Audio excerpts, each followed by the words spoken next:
Tabi-tabi po. Nakikita niyo ba kung ano ang nasa likod ko? Ang punong ito ay tinatawag na coconut beer.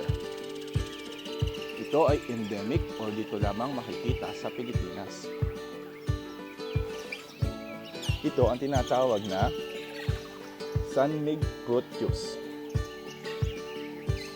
Ang San Mig fruit juice ay tradisyonal na ginagamit ng mga lokal dito na panggamot para sa mga heartbroken at mga bagsak sa exam.